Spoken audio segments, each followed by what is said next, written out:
Everybody, welcome to our Latinx Learners channel. It is so good to see you again. It's been a little while. I'm Michelle Gunther-Wilson. And I'm Daniel Villanueva. And today we're going to be talking about how to get promoted. And this is a very timely episode because I recently got promoted. And so we're going to work that experience into our conversation.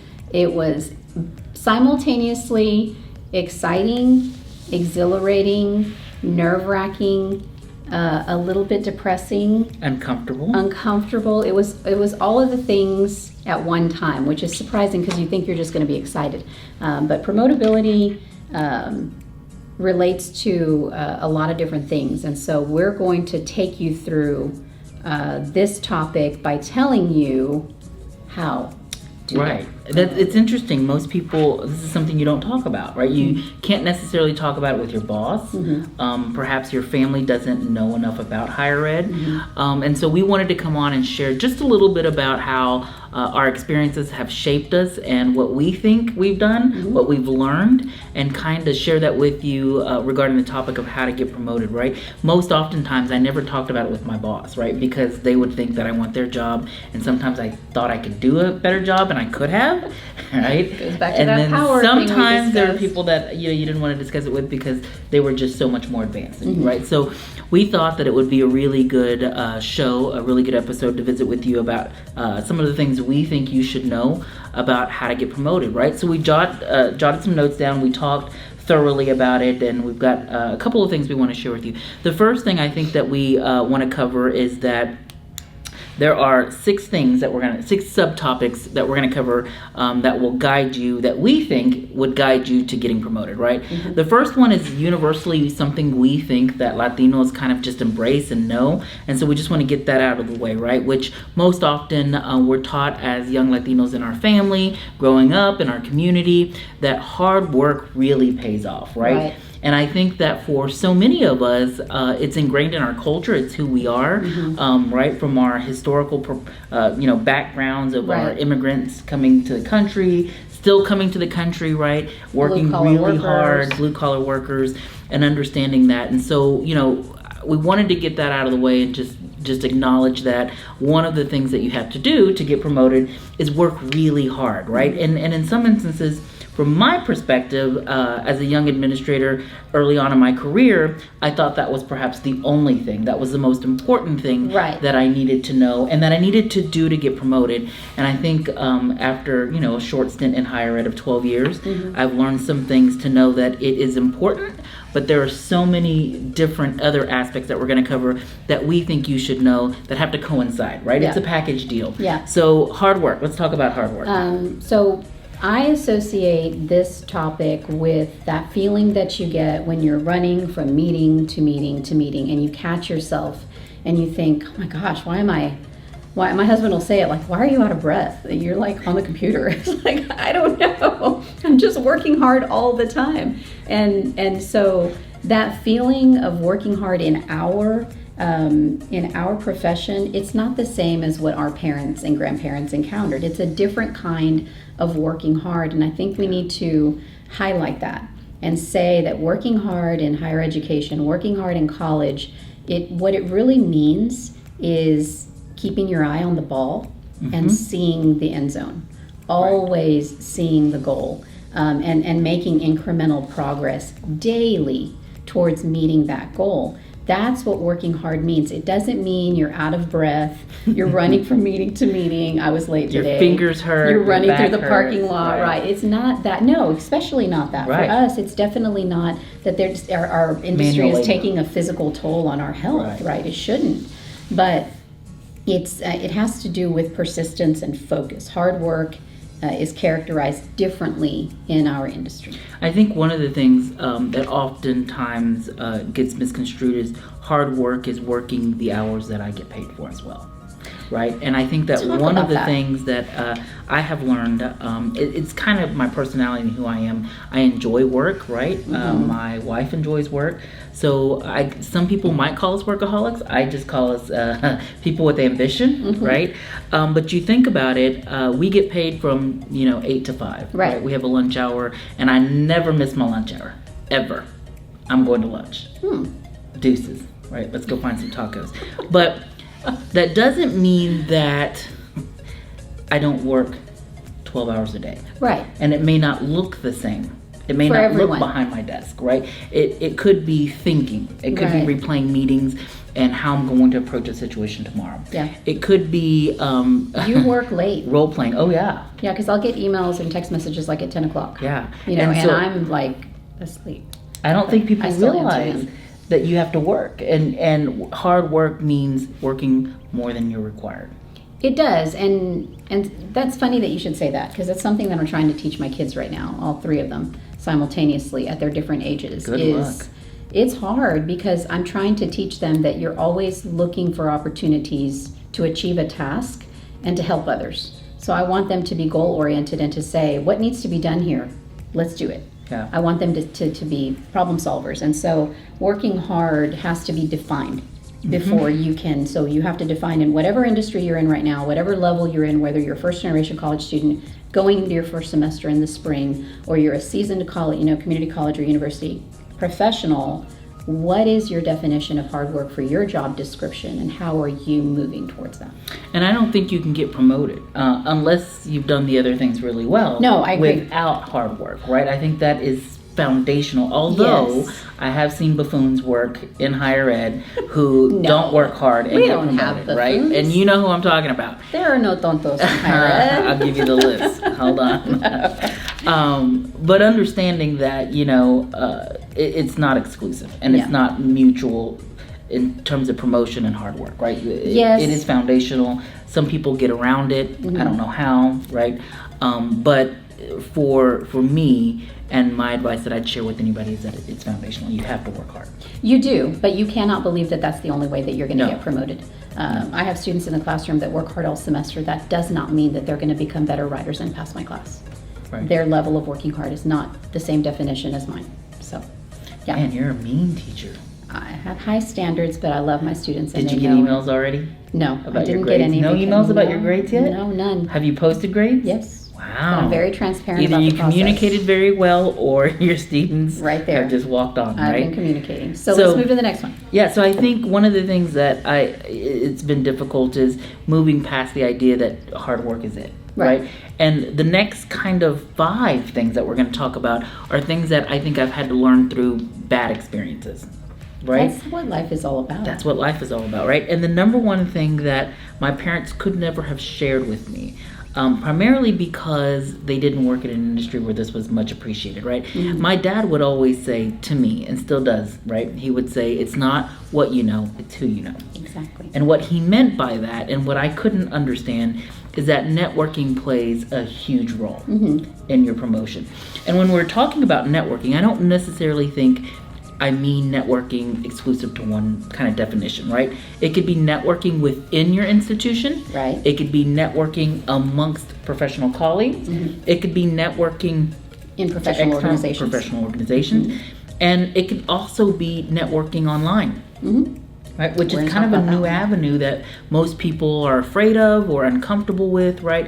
But I think when we talk about networking, it's got to have a broad perspective, right? Kind of a broad definition in these multiple things. But I wanted to start off by asking you, looking at our culture, what are some transferable skills that we could kind of identify between our culture and what we kind of define as professional networking in higher ed? Okay, so one of them that we talked about was the idea of how we were raised to enter a room. Yes, What do we do when we enter a room? You are taught to saludar. that's correct. You are taught that you are going to walk around the room and you're going to say hello to all of your tios and your tias. Begrudgingly, Yes, right? whoever it is, My it could be mom the would cousin pinch you don't me like. under the arm. You're going to saludar. Yes, and Right. so and Go say you know hi. what? What's funny is Brock just got after my husband, got after the kids last night because they came to the kids' Christmas show. Okay. Nanny and Papo came, and when the show was over, the kids ran off to find their friends, And they didn't say goodbye. they didn't find Nanny and Papo and say bye. And my husband got after them in the car and said, "You always make time to tell your Nanny and your Papo goodbye." That's just part of our culture, right? Right. So how does that translate to networking in higher ed? That means when you go into those meetings, as uncomfortable as it can be sometimes, because we all like our own special, quiet place in a meeting. You all try and find the ideal seat so that you don't have to interact too much sometimes. It's part of what you do, and you have to do it with a smile. I shouldn't have to pinch Daniel as his colleague to say, Mira, go say hi. You didn't say hi. You have to do it yourself. You have to walk around and say, hi, I'm, Dr. Michelle Cantu Wilson. I work at, my institution, and I, just want to know what you do. Where'd you come from? Right. How'd you get here? How did you learn how to do that? Because that's so uncomfortable, especially when I first started, right? It was so uncomfortable to walk around a room of people who don't look like me, who have different appreciation for things, right? And I'm coming in with all the self-doubt and insecurities, right? About my language, my culture, who I am, whether I belong. Yes. How do you overcome that and just kind of own it? Two different ways for me. One of them is an insult that I received as a child, as a junior high girl. Somebody said to me, "You always walk in with your nose in the air." They said it to a friend. She always walks into a room with her nose in the air. Like, se cree mucho, right? And if they knew that I was coming to school not having eaten breakfast, if they knew that my lights had been cut off the night before and that I did my homework by candlelight, they would have never thought that about me, because that's not how I walk into a room. I think when I walk into a room, I'm just really proud that I can be there. Yeah. And it's very important to me to prove that I can compete, because my background wasn't easy. People misread me and thought, well, because I walk in confident, my back is straight, background in dancing, great posture, that I'm walking in y me creo mucho. And it's not that. It's just that if I'm going to do anything, I have to believe in myself first. Yeah. The second one is just, I was in acting classes, and they do these random assignments where in your acting, exercises, you have to walk around and say stupid things to each other in a circle, and you just keep greeting him. You walk up to somebody and you say, oh, what's the price of tea in China? And they had to come back with a witty and entertaining response. Just encountering people that you don't know in an acting class and doing an exercise, and it had to be done within the span of a minute. It was also timed. It reduces your anxiety about meeting people. That doesn't mean I don't have social anxiety. I do get uncomfortable. Yeah. But I have these techniques in my back pocket too. So interestingly enough, one of the things that someone kind of shared with me early on was, when you network, ask a lot of questions about that person. Oh yes, because they wanna talk. But right? We're naturally inquisitive, because we like to know the chismes. So yeah, me we being do want to know and wanting to know the where chisme. Did you come from, and who do you I'm know? the same way, and how was your drive in? But it makes you came it easier. From this place, right? Yeah. No, it makes it really Definitely easier. Don't talk about yourself. No. Ask questions. Speaking of, there was a superintendent in Dallas who shared with one of my colleagues for my doctorate. She said one leadership principle that you can remind yourself of is WAIT, WAIT, which is why am I talking? As leaders, we should be listening. Yeah. And so when you're at a conference and you're doing this networking, why am I talking? Let me ask questions. Yeah, it's really important to have. I also think one thing before we move on from networking, the idea of networking online. Right, and how that looks, and how it looks. I believe in that. That's how I met you. That's how we met, right? And that's why we're doing this YouTube channel. And that's why we're connecting with y'all. But I think it's really important that people get comfortable with it, right? Because I'll share a story with you. I was in Chicago at a professional development association, and what was the word that you called me earlier? Bragging about yourself. You said, you don't want to be chocante. Chocante. I was being very chocante, right? Very. So we were in this pizza place, and I was telling there was no alcohol involved yet. Chips and salsa? Chips and pizza. Pizza, okay. So we were in this pizza place, and we were waiting in this crowded area for us to go get a table. And so I was telling them, oh my God, I have this social media following, and people communicate with me, and I get job offers and all these things, right? Yeah. And they were like, kind of leery of me, right? Yeah. And I'm introducing myself to these people. I kind of know them, but did you happen to be with other Latinos? Yes, all Latinos, right? And so as we're communicating, somebody taps me on the shoulder, and it's this guy that I don't know. And so I turn around, and he's like, hey, are you Daniel? And I'm like, yeah. And he's like, I know you from LinkedIn. And I'm like, oh my God, see, I'm telling you, right? So two things about it. What's interesting is that people, when you share a lot on social media, people feel like they know you. They do. And the interesting thing is I really don't know these people and they Right. don't know me, Right. right? And so it's always just a bit awkward to be like, hey, You how have to be are gracious you? about it. Right. Yeah. And not make it awkward. And I'm learning Right. how not to make it awkward. Oh, tell me a little bit about yourself. And Yes. he was, you know, at the Bush School at Texas A&M, and I had known him. I just hadn't connected with him, and I didn't know Right. who he was at the moment, right? So it works out well. But I think there are some really important lessons about being able to network online, right, in different ways. The third thing, learn patience, right? We had originally thought about have patience. Have patience, yes. And after discussing it, we thought maybe it's much more about learn patience. I said, right? Dear Daniel, I recently went through a job promotion experience and I did not have patience, but with your help and the help of others, I learned patience in the week of waiting to Yeah. hear that I got the job. Yeah, it's important that you understand higher ed moves slow, right? And that hiring processes, both with promotions, internal, external job interviews, are really complex. There's a lot of things at play, right? There is this committee that's kind of evaluating you, Right. Right. There's the hiring manager that's kind of getting feedback from people And coordinating the effort. There's this informal network, right, that may reach out on your behalf. Right. Or may share some things that are negative on your behalf. Like it's really complicated, right? So There's the electronic network of Yeah. where your documents go, and then there is HR. and then there's HR, and we all know HR in higher ed. We love you all, HR professionals. We understand your job Slow, is very challenging. Methodical. Yes. Next week we'll get to it. Right, right. Like my middle child, just Right. not in a real big hurry. So learning patience, both from like being an applicant to getting the job.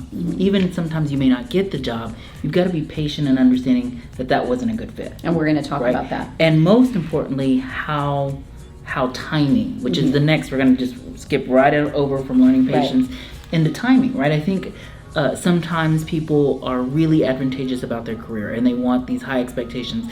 And some people have this false sense that if I go get a bachelor's and then go get a master's and then go get a doctorate, I'm ready for a high level job. Yes, right? I have a story for that. And concurrently, you have to be educated as well as have a lot of experience. And so I don't think people understand that it really is a balance. And people have said to me, well, it's taken me 10 years to get your doctorate. I've been working, thank you. Like some of us have to work to eat, like pay bills, right? So think about this balance of being educated but also having the experience, right? So you were going to share a story about So when I was timing. an assistant principal, circling back both to the learning patience and then also the timing, when I was an assistant principal, we had to hire teachers and then we had to hire other assistant principals.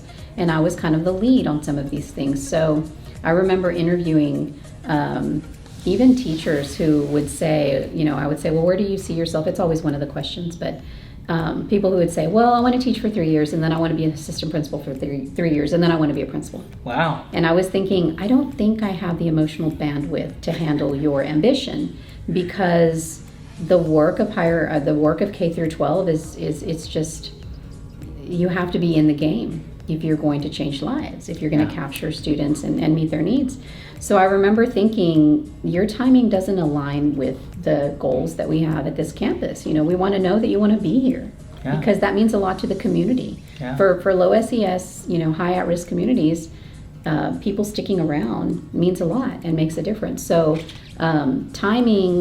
your timing may not align with where you are, and you have to recognize that and be aware of what's happening around you. So watch other people who are getting promoted. How long were they there? What kinds of things did they do? Right. While they were waiting to be promoted, how did they manage their own sense of timing? You know? And take it into consideration as perspective, but don't compare. Yes, Because right. I Don't think expect. most people Right. compare. Well, they were there for this and this, Right. Because it goes back to timing, Right. And luck, Right. has a huge role in this that we Right. don't talk about, right? Yes. Being at the right time, at the right place with the right support, you can do some magical things, right? But there are times at which you are just there, and you're working hard. And let me see your list again. Yeah. The response towards the timing and then the network that exists behind promotion. Your response matters. So if it's not your time to be promoted, try not to be sour grapes about it. Try not to get bitter, because people are paying attention to reactions. You know, Reaction I have a is sibling, more important than anything. I have a sibling who, in his industry, how you react to not getting promoted to one of those high-level positions matters so much in your being included in future opportunities. Yeah. And it's very much a service-oriented profession like ours. So your response to timing as determined by someone else matters. Yeah. So you want to get promoted, you want this job, you find out it's not actually the right fit because you didn't get the job. How do you respond? Professional. Yeah, and maintaining a very positive Yes. response. Continuing to serve in the role that you're in because that's what you're there for. Yeah. Yeah. It's hard.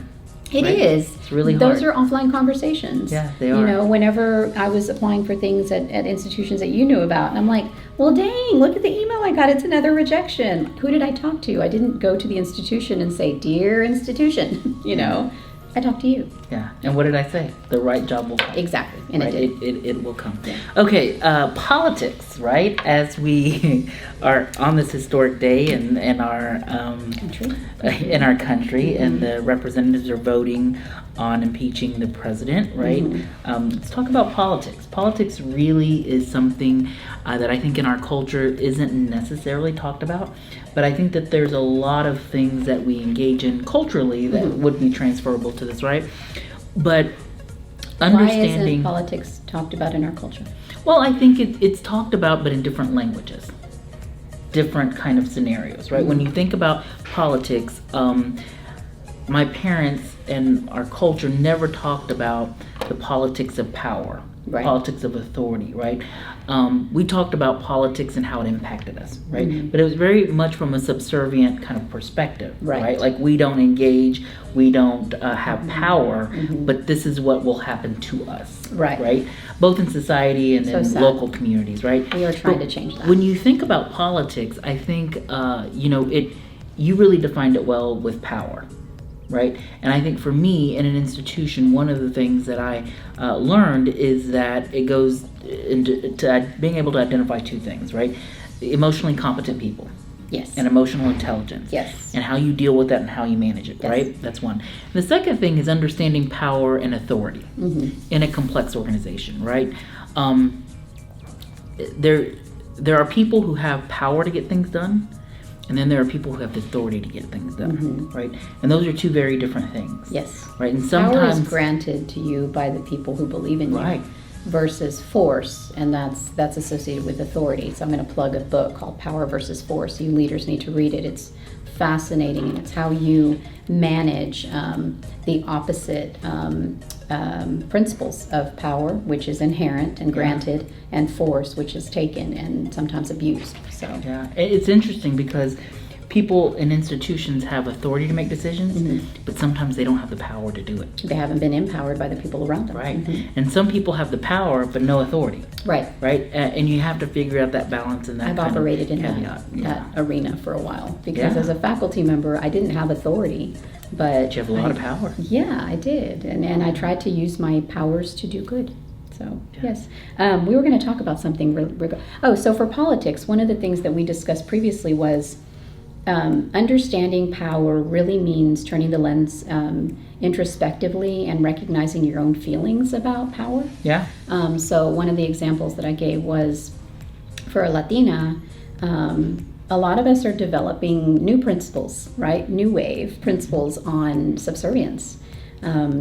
Not being comfortable with having the expectation that we have to have dinner on the table 5 nights a week, or 7 nights a week, or for some of us even 1 night a week, right? We should have the freedom to decide how we're going to do these things. But when you evaluate your own perspective of what power is in your own life, in your own role, then I think you can have a better understanding of politics.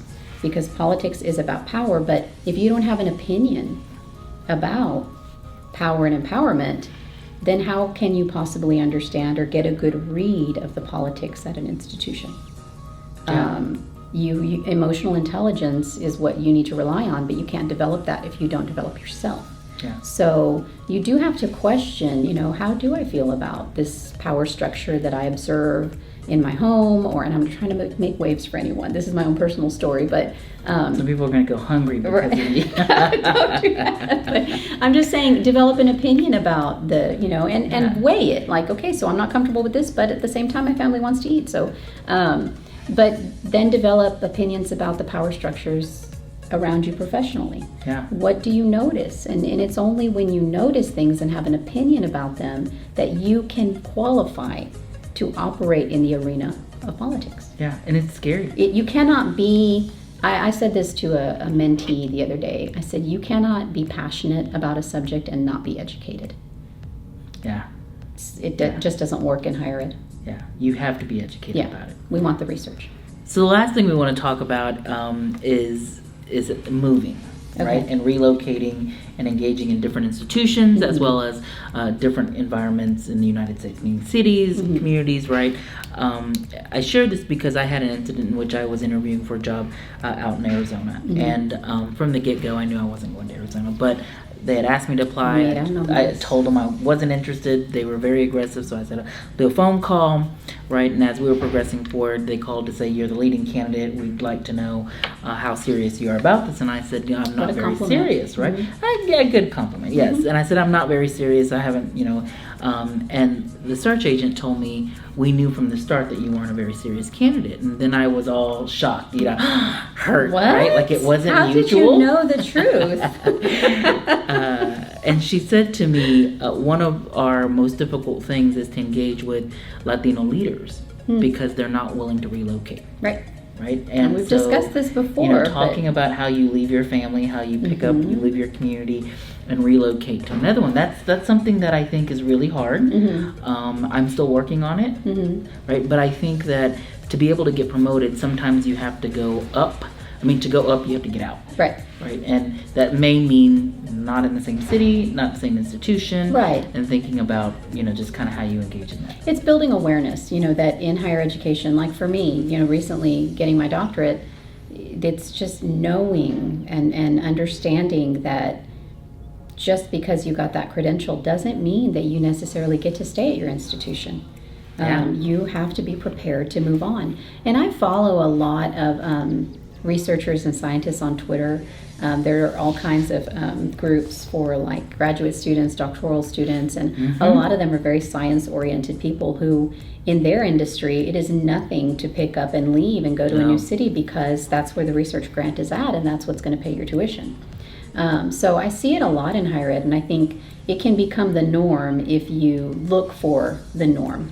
Within your own community, it may not be the norm for someone to uproot their family and take them. But in the world, it's not that unusual. It's not. And you and I, when we reflect back on our kind of paths through college, you and I both left. Right? We went far away. We went far away.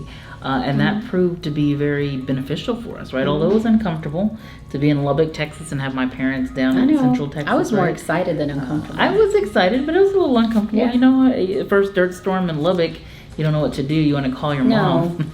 No. I'm from the valley, so we have nothing but dirt storms because it's a valley. So if there's a breeze, it includes dirt. Well, there was, related to this move thing, we can do our grito. Sure. If you're ready. Let's talk about who we're giving our shout out to. Our grito. Our grito is to a young Latina that I admire very much, that I have admired since I met her. Who has great taste in professionals, This right? is hilarious. Okay, so this is why he's saying this. Okay, let me put you in the circle of trust here, the information, insider information. I was talking to this young woman, and she said, we need to find a speaker for our conference, the First Generation Success Conference, and to be held in March of 2020. And she said, I have this idea, but I don't know if we can get him because I don't know. I heard him speak when I worked at another institution, and now I don't know if he's available. He's very busy. I see him on LinkedIn. Stupid. It was him. And I was like, oh my God, Daniel? He's my mentor. It was so funny. She's thinking, the big fish. And I'm like, the big fish is my friend, so this can totally work out. So of course now he's our keynote speaker. We're very proud of that. But she recently shared that she and I worked at the same institution. She had recently shared that, you know, she had always dreamed of working for a university. And the reason that she's getting this grito today is because she kept her eye on the prize. She aspired towards something, and she didn't grow her roots so deep that she would then be afraid to move when the opportunity came. The opportunity came, and it was the timing worked out. It was perfect for her. She is now at a university, and she is living the dream like some of us do when we wait and we learn patience, yes, and we network. The timing aligns. So Larissa Rios Cruz, we are very, very proud of you, and we are encouraging you to do what you've been doing in our own group at our institution. Keep promoting others, keep doing the work that you started with us, and remember to build those future Latina leaders. It's been so amazing to watch you take this and run with it, and the payout has been great. This is her dream. She is really, it's been watching a flower just bloom. Exciting. And so I couldn't be more proud. I'm very proud to be associated with her and to watch her achieve that. And that dream is forward, yes. right? Yeah, it's really neat. Well, that's all we have. Thank you so much for watching us. Anything before we go? Yes, absolutely. So soon you will hopefully be receiving our Latinx Learners newsletter. We're really y'all. excited We're about our growing. newsletter. Yeah. So it is in the works. Actually, we've got the first one ready to roll. So if you'd like to be added to the newsletter, just reach out to either one of us on LinkedIn or Facebook, wherever you're finding us. And we will make sure that you are in there. It's going to include information, short articles, how to, refreshers of things we've already covered, links and things like that. And I thought there was one more thing that I wanted to cover, but it's not coming to me. Well, while she thinks about it, remember to like, subscribe, and share our YouTube channel. We are trying to push our channel, although we're showing this on multiple mediums, be it Facebook, Instagram, LinkedIn. Go back to YouTube and make sure you like and subscribe our channel. Yes, here it is. It was right in front of me. So I wanted to wrap it up with a quote on promotability that I wrote while you were talking. And so this is a quote that we are both going to take credit for because it's both of our ideas. Your promotability depends on your deeply held values and your grandest vision for yourself. So you have to develop both your deeply held values and your grandest vision. So good luck doing that. We'll see you next time. Take care.